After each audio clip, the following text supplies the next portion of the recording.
welcome to day 3 of our study of the book of 1 Samuel. Now we introduced the character of Saul yesterday.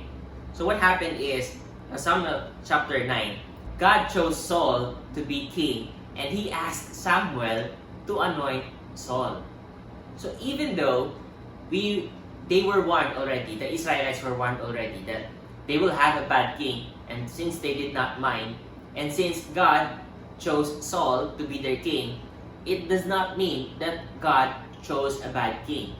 In fact, when God chose Saul, and when he was anointed by Samuel, he was given with boldness, with strength, with courage that he didn't have before. Saul was actually a tall man, handsome.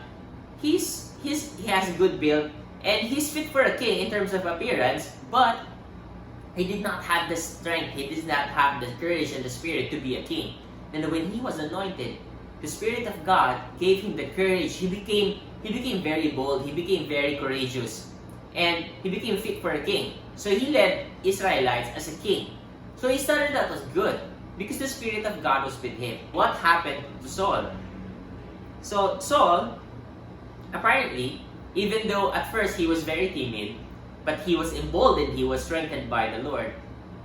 It was not exactly said in the Bible. If you will read the story, and I encourage you to read the story, you will notice that he got intoxicated by the power that he had. He got intoxicated by the influence that he had. There's one specific instance here when Saul was asked not to do a sacrifice for the Lord.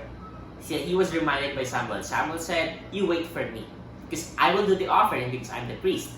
And then eventually he got impatient, so he did the offering on his own. He was not supposed to, because only the priests are allowed to do those offerings. Remember from the Levitical laws, it's so important that only the priest will do those things. But him, even though he did not have the rights to do that, he became presumptuous and did it. He was probably thinking, I'm the king anyway, why can't I do it? So he did. It did not do him any good, because of that, the Spirit of the Lord left him. Because in a sense, when he disobeyed God, he rejected the Lord. And the sad thing is, when you will read 1 Samuel chapter 15, it's about how the Lord rejected Saul.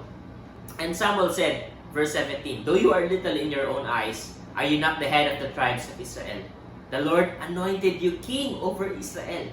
And the Lord sent you on a mission and said, Go, devote to destruction the sinners, the Amalekites, and fight against them until they are consumed. Why then did you not obey the voice of the Lord?" Why did you disobey? You have seen this again and again. Every time a person of God, the people of God disobeys, what happens? Consequences. Verse 35, "And Samuel did not see Saul again until the day of his death. But Samuel grieved over Saul, and the Lord regretted that he had made Saul king over Israel." So you can actually think, but God knows everything. He knows what Saul will do. Why did he still choose him? Because God is gracious. God is merciful. God gave Saul a chance. He picked him from his low position, put him to pedestal, gave him position, gave him power, hoping that by giving him those blessings, that Saul will worship him. All the things, all the blessings that you have, where did they come from? They're not from your parents. They're not from the people around you. They're from God. Consider who is the God who gave you all the blessings that you're enjoying now. If you do not worship God, if you reject Him, even after all the things that He's blessing you with, He will reject you. And that is our principle for the day. If you reject God, He will reject you. Take note of that. That is enough for us to consider. We have read so many passages. We have seen many examples.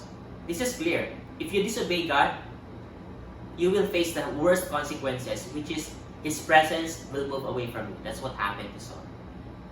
So if you reject God, He will reject you. In the same way that God regretted that He blessed Saul.